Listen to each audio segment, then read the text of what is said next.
The San Andreas Mercenaries DLC. It's been out for a few days, and I think it is time that we sit down and had a little bit of a chat about what I personally think about it, and obviously you guys as well. Let's start off with the new missions. They're okay. It gives a reason for the adventure to exist again.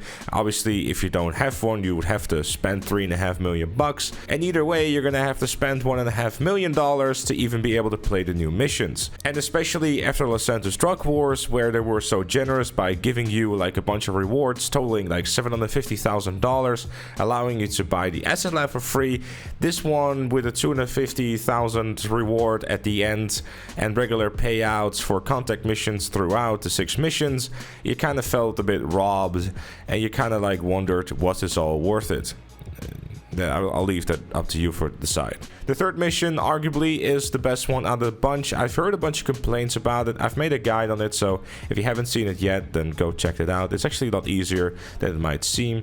The fifth mission is a certified Doomsday classic, taking 2 Doomsday heist missions and then slapping them together. The sixth mission is the revolutionary reveal that the Meriwether HQ was always where the Meriwether HQ was for the past almost 10 years. We've been in this location a few times already in 2013 for contact missions. We've been here in Heist. We have seen this plenty of times. Yeah, it's a reused location, but at the very least, we can now push a cart. Revolutionary GTA Online gameplay. Something different. Hooray! Jokes aside, the mission itself is okay. I didn't really mind it. Definitely best played these missions though with a friend or two.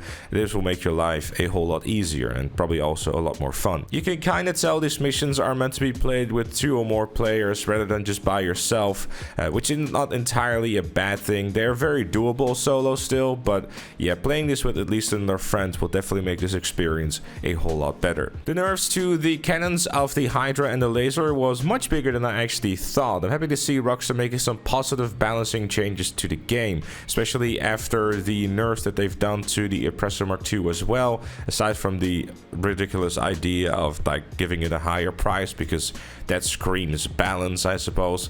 I have to say that this kind of gives me some hope for GTA Online's future in terms of like the feedback and them being a bit more responsive about it.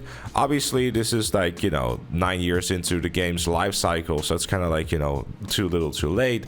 But at the very least, it is happening, and it will make that final year or so of GTA Online a little bit more bearable for those who play on a frequent basis. Speaking of jets, the Raju, what a great jet to use. The instance of VTOL and just the overall maneuverability and just how agile and fun it is to use is something that I am very happy to have seen added in the game. The guns and the overall jet seems pretty balanced, but the cannons can feel a little underwhelming if you're trying to use it in PvE against NPCs, but it still is a lot of fun to use, and if it means that in PvP scenarios the jet will be more balanced by having the cannons that it does and the missiles, then I'm all for it. It would be nice though to see like a bit of a difference in terms of damage to NPCs versus players.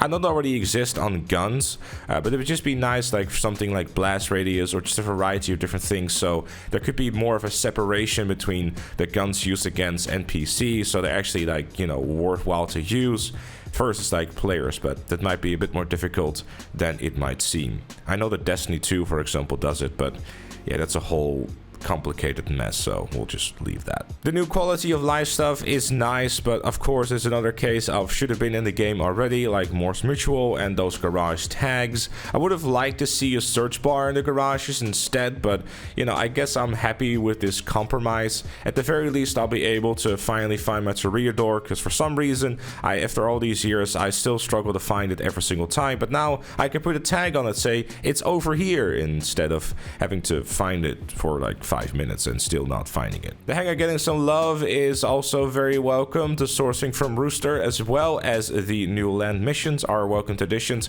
I haven't played all the new land missions yet, so I can't really give you too much of an opinion on it, but I have to say that at the very least, giving people an option to avoid those more annoying air missions is always going to be a welcomed addition. I haven't really messed around with the new vehicles too much, primarily because I've been spending an awful lot of time just making a bunch of videos and stuff like that, but for what I've seen on my initial impressions with them, and having not raced them yet, they seem like a pretty decent selection. The Grotti Italy GTO Stinger GT, first of its name, protector of the realm of the north, and the third to become an epic racer in the video game of all time, will probably get around the map quicker than you can say its name. I wonder if Rockstar will ever try to make HSW cars go even faster, and at the very least the name of them a bit shorter. Why is it not called the Stinger TT? It's just a much better name. Like, the Italy GTO is a separate... anyways. At the very least though, it's good to see that HSW cars are still being added, because HSW honestly needs more love. Having a bunch more HSW cars added to the game would be nice.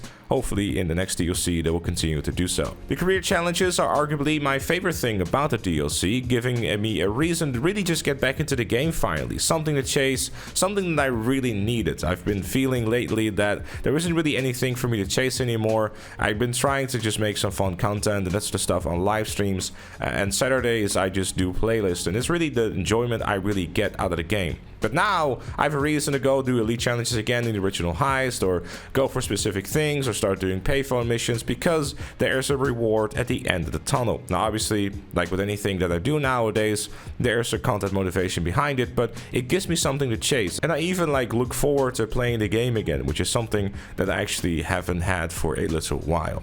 I don't quite understand though why it's not on PC or old gen, but at the same time it gives those folks on the new gen version something exclusive that makes the upgrade that they made last year a bit more worth it. It's really a double-edged sword, this one, sadly, but hopefully Rockstar will reconsider and add these career challenges to PC and old gen at some point. But based on the previous track record of no HSW on PC or the expanded and enhanced version making its way there, I highly doubt this is going to happen.